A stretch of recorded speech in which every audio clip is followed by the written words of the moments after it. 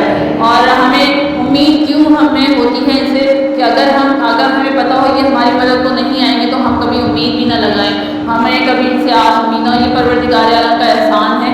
شہداء معصومین جو ہے ہمارے لیے ایک ذریعہ نجات ہے.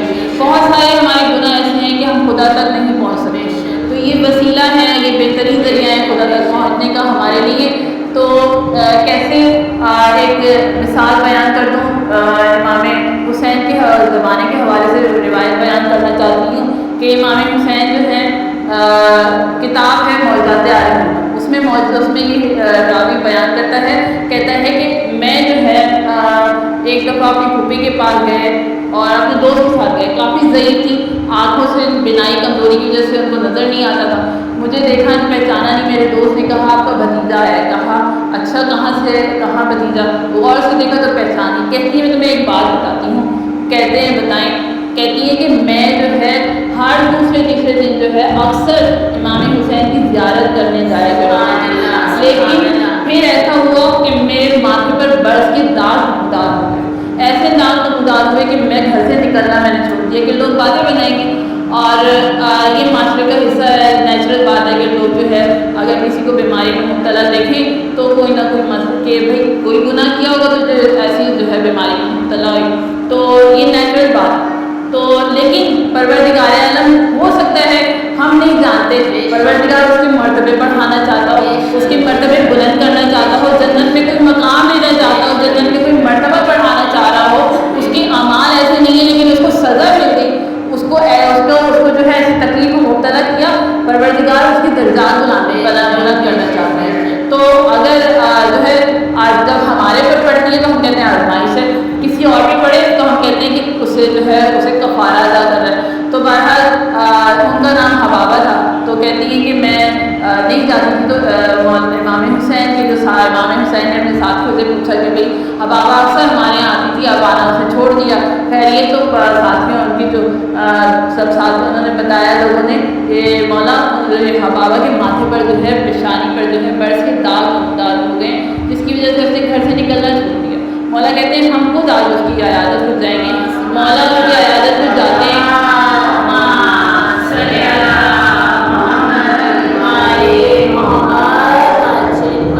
مولا اس کی عیادت کو جاتے ہیں. کہتے ہیں کہ حبابہ تم ہمارے یہاں آتی نہیں ہو, تم ہماری زیارت کو نہیں آتی. کہتے ہیں مولا میرے سر پیشانی پر جو ہے برس کے داغ ہو گئے ہیں, تو مجھے گھر سے نکلتے ہوئے شرم آتی ہے. مولا آئے, اس کے قریب آئے, اپنا لعاب ذہن اس کے ماتھے پر اس کی پیشانی پہ لگایا اور کہا بابا شکر ادا کرو پروردگار کا کہ تمہارے جو ہے برس کے نشان, تمہاری بیماری ختم ہو گئی. تو جن کے لعاب کا یہ تاثیر ہے, جن کے لعاب کی تاثیر ہے, تو خون کی کیا تاثیر ہے.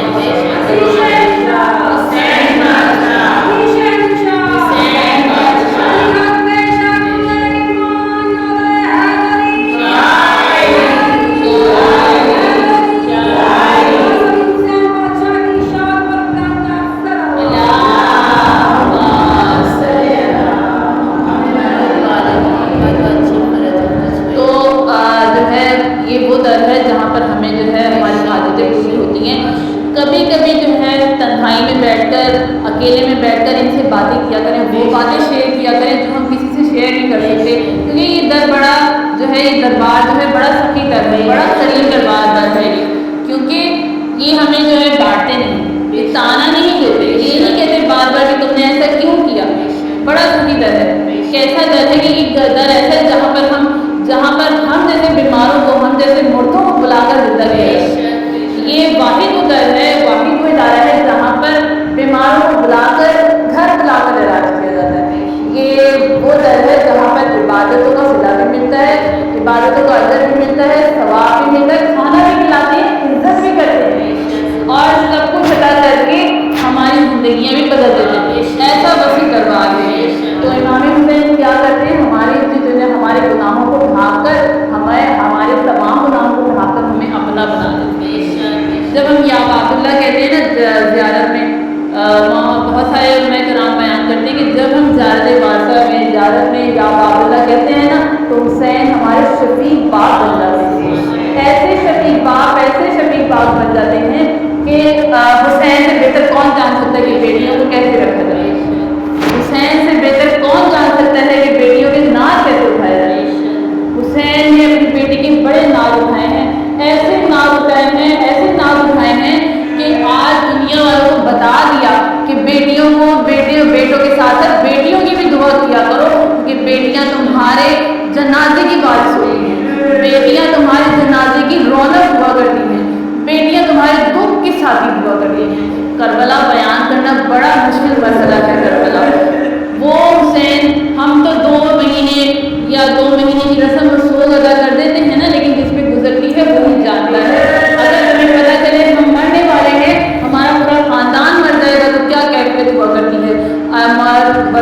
امام حسین جو ہیں ہر گزرتے دن کے ساتھ کربلا میں جو ہے موت کی طرف بڑھ رہے تھے، ہر گزرتے دن کے ساتھ۔ وہ حسین جو ساقی کوثر کا بیٹا ہے، وہ حسین جو وقت کا امام ہے، روزے عاشور جو ہے صبح سے لے کے شام تک جو ہے لاشیں اٹھاتا رہا، آخرکار شہید شہادت کی موت ملی۔ امام حسین کا جو ہے امتحان ختم ہوا، جناب زینب کا امتحان شروع ہوا۔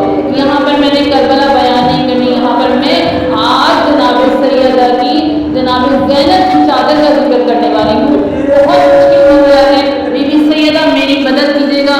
بی بی جتنی بھی یہاں پر مسرات بیٹھی ہے، آپ آئیں محفل کو نورانی کر دیں اپنے نور سے۔ میری بی بی جتنی بھی مسرات یہاں بیٹھی ہیں، ان کی آنکھوں سے آپ کی بیٹی کی چادر کے لیے اگر ایک بھی آنسو نکلے، میری بیوی کو یہاں سے اٹھنے نہ پائے کہ ان کی دعا دلی ارمان پورے کر دینا۔ میری بیوی زینب کبریٰ آپ کی فرش رضا پر آئی ہوئی ہیں، میری بیوی اس فرش رضا کو ایسا نورانی کر دے، آپ کی چادر کا بیان کرنا ہے، میری بیوی ایسا نورانی کر دے، یہاں سے جتنی بھی مسرات اٹھے ان کے دل کے ارمان پورے ہو جائیں۔ چادر بیان کرنا آسان نہیں۔ میری بیوی سیدہ، وہ بیوی جناب زینب، ان کا امتحان شروع ہوا کربلا سے عاشور کے بعد۔ وہ بیویاں جن کی ماں کا جنازہ رات کی تاریکی میں اٹھایا گیا، وہ بیویاں جن کی ماں جنہیں کبھی آسمان نے برہنہ سر نہیں دیکھا، ان کے ہاتھوں میں رسد باندھ کے کبھی ان کو کوفے کے دربار میں، کبھی شام کے بازار میں بلایا گیا، کہاں کوفہ کربلا، کہاں شام، کہاں کوفہ۔ یہ ساری بڑا مشکل مرحلہ ہے بیان کرنا، لیکن ایک جملہ میں آپ کے حوالے کروں گی۔ میری بیوی جناب زینب کبریٰ کو 9 مرتبہ چادر ملی ہے، آپ کو پتہ ہے 9 مرتبہ چادر ملی ہے، اور 9 مرتبہ ہی چھنی ہے میری بیوی کی چادر۔ اور جب چادر چھنی ہے نا میری بیوی نے مولا پاک کو بڑا یاد کیا، سارے رات غازی کو یاد کرتی آئی ہیں، لیکن چادر بیان کرنا بڑا مشکل اور بہت مشکل مرحلہ ہے۔ وہ بیوی پتہ ہے کوفہ بہت مشکل ہے، کیونکہ کربلا کوفہ میں گھر ہے مولا متقیان کا، مولا علی کا، اور وہ گھر ہے میری بیوی میرے مولا کا۔ اگر آپ بیٹیاں ہیں نا، یا ساری بیٹیاں بیٹھی ہیں، جب بیٹیاں اپنے باپ کے گھر جاتی ہیں نا بہت مدتوں کے بعد، تو بڑا دروازے کو دیکھ کے دل کی دھڑکن تیز ہو جایا کرتی ہے۔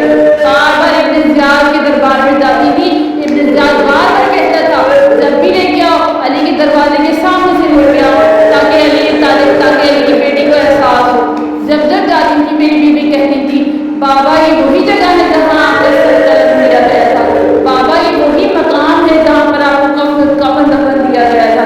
میری بیوی اور جتنی بھی بیٹیاں یہاں بیٹھی ہیں سب جانتی ہیں، جب جہاں پر بابا کو کفن دفن دیا جائے نا، وہ کبھی جگہ نہیں بھولا کرتی۔ میری بیوی روتی جاتی ہے، کہتی جاتی ہے بابا یہ وہی مقام ہے، یہ وہی مقام ہے۔ ابن زیاد کا محل مولا متقیان کے گھر کے بالکل برابر تھا، دروازے سے مسجد کا دروازہ آتا تھا، دروازے سے گزر کے پھر علی کے گھر کا دروازہ آتا تھا۔ میں ابن زیاد کہتا تھا کہ یہاں سے نہ لے کے جاؤ، کہتا تھا پیچھے سے لے کے آؤ، اور قید خانہ کہاں تھا؟ کوفہ کی مسجد کے پیچھے آخری کونے میں قید خانہ موجود تھا، اور ابن زیاد کہتا تھا ادھر سے نہیں لے کے جانا، پیچھے سے لے کے آؤ، تاکہ علی کی بیٹی کو بار بار اپنے بابا کا گھر نظر آئے۔ اور جب ایسا بار بار ہوا نا، میری بیوی زینب نے دعا کی بابا برہنہ سر، بار بار برہنہ سر یہاں سے گزرتے ہوئے شرم آتی ہے، بابا چادر دے دیجیے، بابا چادر دے دیجیے۔ میری بیوی نے 2 مقام پہ بہت کم نادری پڑھی، لیکن جب بھی نادری پڑھی مولا مدد کرنے کے لیے آئے، بیوی